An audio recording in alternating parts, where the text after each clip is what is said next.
a taste of everything that Japan has to offer. History, culture, delicious food. Then you'll want to make a visit to Kanazawa. I'm Amy from TokyoCheapo. And I'm Alex. And in this video, we're going to take you on a 2-day itinerary around this unassuming, beautiful city.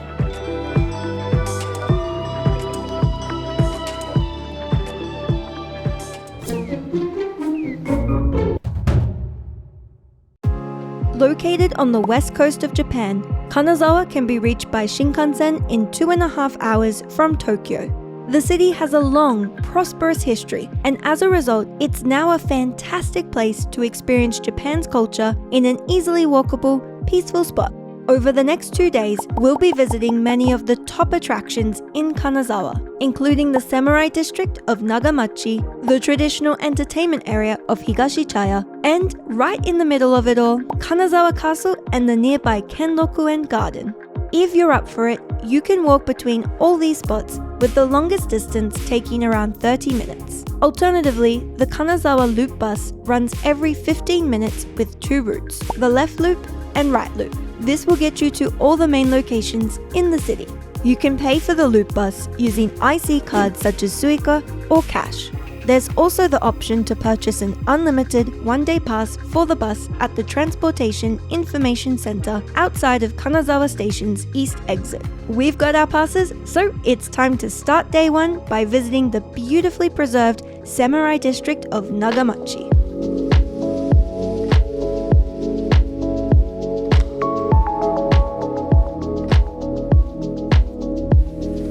The Nagamachi district is filled with beautiful samurai houses, just like this one.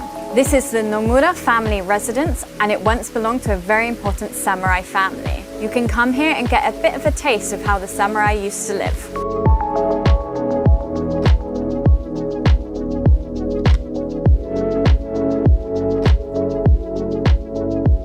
As well as visiting the Nomura residence, the Nagamachi district is simply a great place to walk around and feel the historic atmosphere.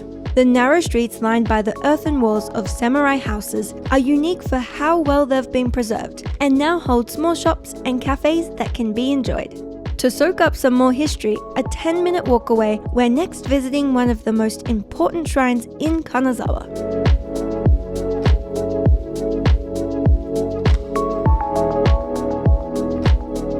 Right nearby Kanazawa Castle, you have Oyama Shrine behind me. Why is this interesting? Well, back in the day, Kanazawa was one of the most powerful and rich cities, which is why we see so many beautiful samurai residents, the Kanazawa Castle, all of these gardens, and the shrine here is dedicated to one of the feudal lords of Kanazawa. So it's a great spot to come, pray at the shrine, learn some history, and sit by the beautiful garden that's here as well.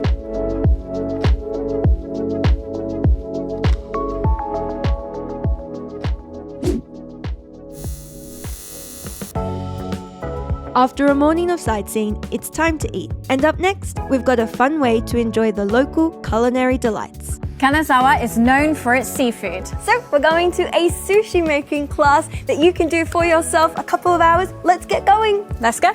Set inside a traditional Japanese house, in the class today, we'll be making our own Temari sushi. That is, small rice balls topped with ingredients like raw fish, vegetables, or egg. It's said that in areas known for geisha, like Kanazawa, Temari sushi are a favorite, as the small, bite-sized pieces are easy to eat while wearing makeup. The class instructor Maya first teaches us how to arrange the Temari sushi before it's our chance to give it a go.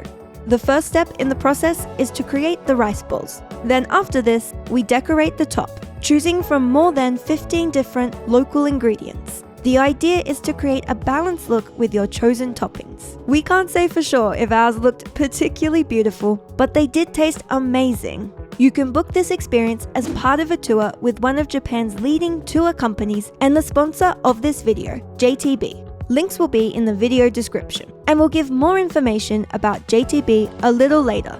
Back to our day, after finishing off all our delicious Temari sushi, it's time to enjoy the afternoon at a different pace.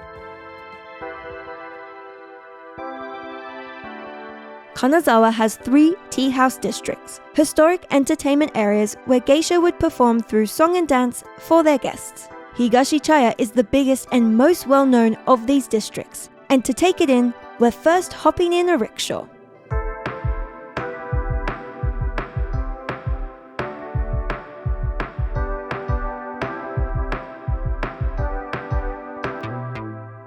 A rickshaw is a great way to experience a traditional city such as Kanazawa. You can learn more about the area from your local guide, get your picture taken, and take in the sights from a unique and relaxing perspective.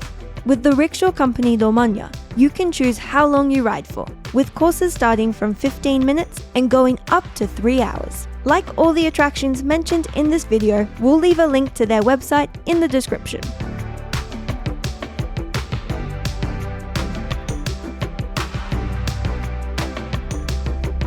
The Higashi Chaya area feels a little similar to the Gion district in Kyoto. You have beautiful 400-year-old architecture, these narrow streets. You've got a lot of shops where you can get handmade crafts like I got. And another famous thing in Kanazawa is the gold leaf ice cream, which you can buy in this area as well. After spending a relaxing afternoon exploring the tea district, our final stop for the day is the nearby hotel Kinjodo to enjoy a traditional Japanese dinner. Kanazawa is known for its delicious and unique food, and in particular seafood, as it's next to the coast. So for dinner tonight, we have a wonderful kaiseki Japanese dinner with lots of local ingredients from Kanazawa. We have things like crab in the front here, we have sea urchin, we have some sashimi, which is sea bream, we have Spanish mackerel, which has been soaked in dashi. Honestly, just so much seafood. I am really excited to dig in because it has been a very long day of sightseeing. So I think I'm going to try the Spanish mackerel first. Let's have a go. Oh, it's really tender. It's a sashimi, I don't think I mentioned that. And it's got drizzled on top some sesame seeds as well as that dashi that was inside. Oh, it's so good.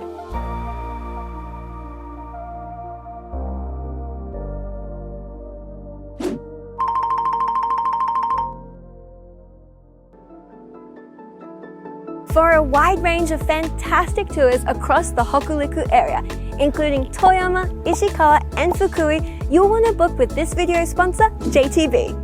They are a leading tour provider in Japan with over 60 years of experience. When you're in areas with so much history and culture, why not get a deeper experience with a local expert guide and go to places like Kenrokuen Garden, Omicho Market, where you can find lots of fresh local seafood, or Kanazawa Castle. To book your tour, head down to the video description, click the link, and we hope you have a wonderful trip to the Hokuriku area.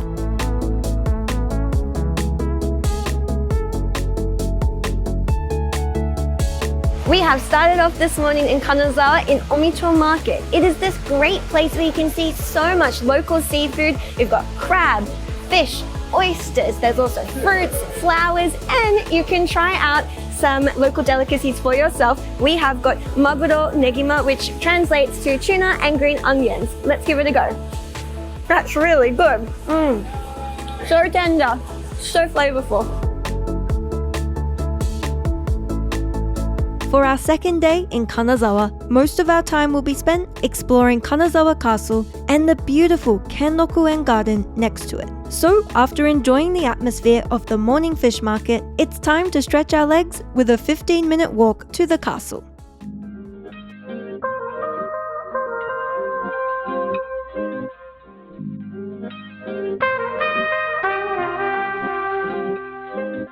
In the heart of Kanazawa is Kanazawa Castle. The Lord of Kanazawa and his family lived here for 14 generations. Now it's a sprawling park filled with history and nature.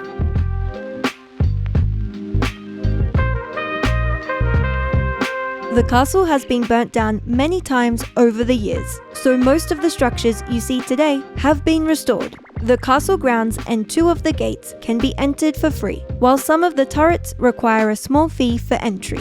Passing through the castle's Ishikawa-mon Gate and over the similarly named bridge, we arrive at our next destination for the day, Kenrokuen Garden.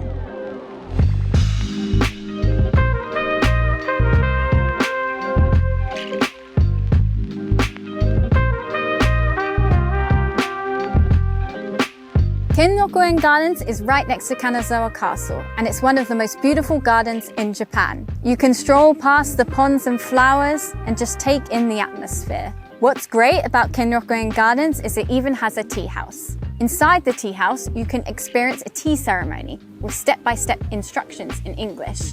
You can even make the tea yourself, just like we did.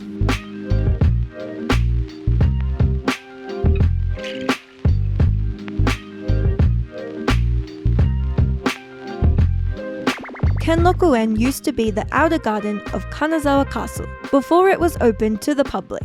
For both the castle and the garden, you'll want to put aside a few hours to properly enjoy everything at a leisurely pace. Before returning to Kanazawa Station, about a 5-minute walk from the west side of the garden, we're making one last important stop.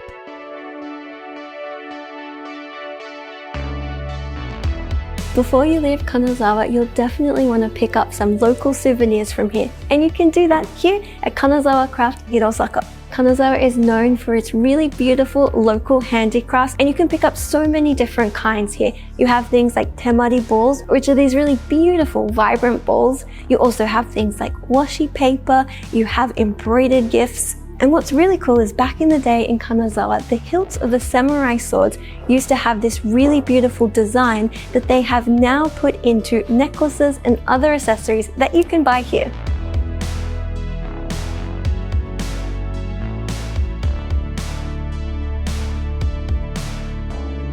Thanks for joining us on our trip to Kanazawa. Do check out the link in the description below if you'd like to book your own tour here, and we'll see you in the next video. Bye!